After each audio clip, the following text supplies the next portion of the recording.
will join the EU whether Orbán wants it or not versus we won't be morally blackmailed. The conflict between Ukraine and Hungary's leaders is gaining momentum as other countries of the region have managed to find a common tongue when it comes to helping Ukraine. For how long, though? And to talk about this and more, we're joined by Bohdan Nahaylo, Editor-in-Chief of Kyiv Post. Good evening. Good evening to you.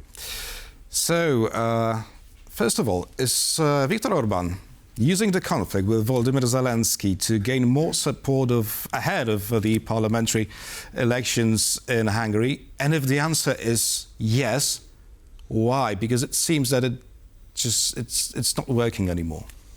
It's not working anymore, but he wants to give it a chance. It's also leverage within the EU to get more money for Hungary, to get more clout for himself. He's fairly isolated, but this is still a powerful lever that he has.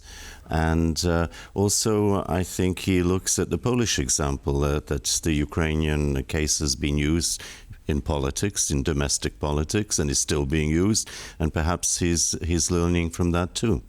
Well, we have a very, very big Ukrainian diaspora these days in Poland, so it's quite understandable that politicians will exploit the topic.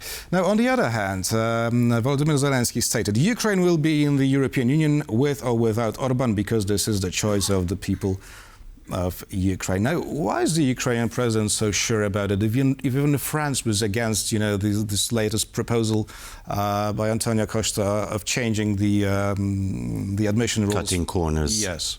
Streamlining the process. Well, obviously, Ukraine is a big country.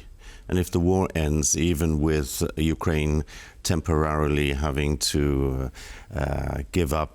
not give up, but accept the fact that 20% or what of its territory is occupied temporarily. It's still a big country, and it's an agrarian powerhouse, as we know.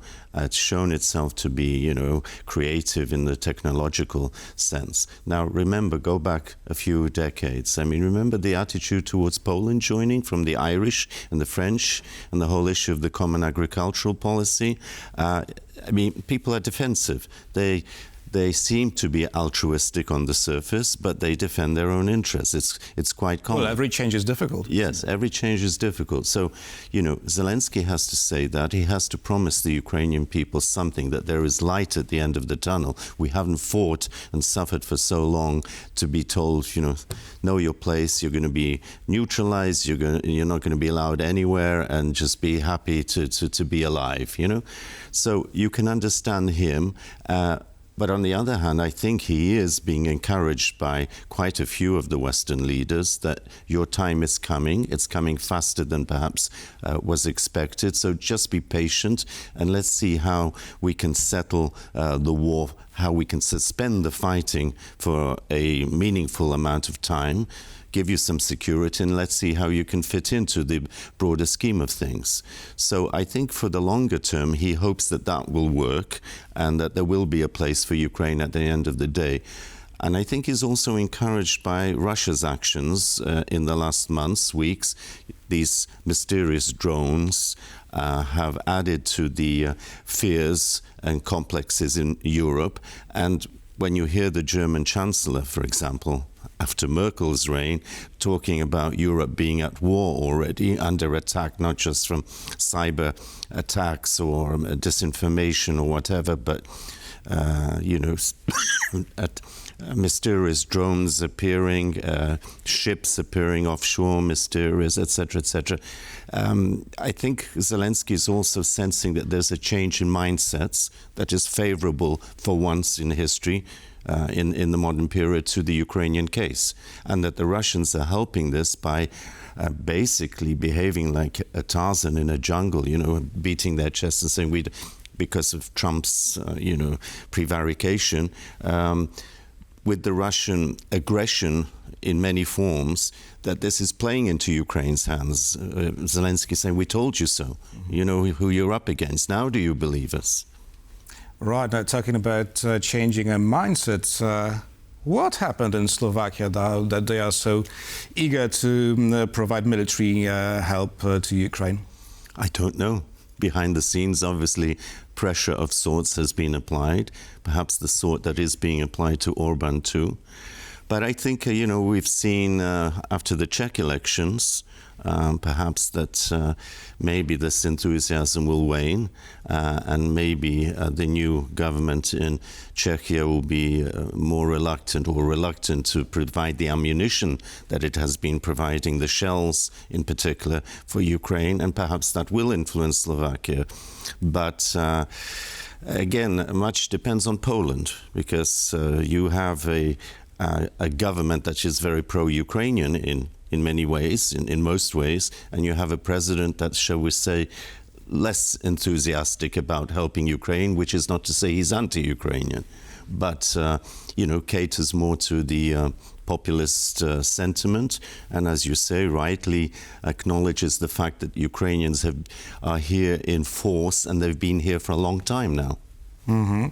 Before we talk about Poland and the Ukrainian diaspora, I have one more question about the Czech Republic. Now, do you think that there's such a possibility that now Czechia will take on the role of Slovakia? Because Andrej Babiš, probably soon to be the next Prime Minister of the Czech Republic, was quite clear about his views on providing military help to Ukraine during the elections. Well, it's complicated by the fact that he has his own position, but he has to form a coalition of rightist parties to the right of him who are even more reluctant to support Ukraine and in many ways are pro-Russian. So I think that is what we will see. But on the other hand, perhaps Slovakia, given the right carrots and inducements from the EU and support from others, might feel that their moment has come to be a little bit more autonomous in that Visegrad setup and to be heard, to have their voice heard in Europe, as opposed to be dominated by their neighbours. Poland now. So Polish president wants to change the law and extend the minimal residence period before obtaining the Polish citizenship from 3 to 10 years, more or less, but numbers here are still quite unclear. Now, the question is, why does the presidential palace fear this potential new group of voters? Firstly, I think you have to take a balanced approach to it. One can understand certain concerns because in most cases, for example, when I'm not in Kyiv, I live in Barcelona. It takes 5 years to get a residency, first time. Then it's renewed for 5 years, and only after 10 years can you apply for a Spanish citizenship, for instance. So in Poland, the waiting period was short until now. But you have a lot of... Is there a citizenship test? Because that's yes, the governmental proposal. You have to know the language well enough. You have to have a history test, quite long, about 2 hours in Spain, etc. But look, even in Britain, in recent weeks, they've tightened up and are asking not only long-term residents but even refugees, those with temporary protection, to show that they know the language, that they're integrating, that they're not just, relying on freebies, as it were. So you can understand that coming in Poland, but I think that what is dismaying for Ukrainians is that they feel that they're a special case because of the war, that they didn't plan to be here for 3 years or 5 years or 10 years. But many now have put down roots, and perhaps many of them are giving up with the idea of returning to Ukraine because of the enormous, sort of tasks of rebuilding, security, etc., confidence, corruption, or whatever it is. So this was a very comfortable base. Why? It's a neighboring country. The languages are mutually intelligible. The Ukrainians have had, by and large, a good reputation as workers, as hard workers, not as freeloaders. So that's been good. But, Having said that, do you think that the Ukrainians should have their own MPs in the Polish parliament? Not necessarily. Look, we don't want to open a can of worms, because this was a question asked in the 20s and 30s of the large Ukrainian minority that was here. I think that for those Ukrainians, they shouldn't be special for Ukrainians. They should be part of the body politic. Look, during the Solidarity period, at least two of my friends, Ukrainians, ethnic Ukrainians, were MPs, Miroslav Shekh and another professor, Mokry from Krakow.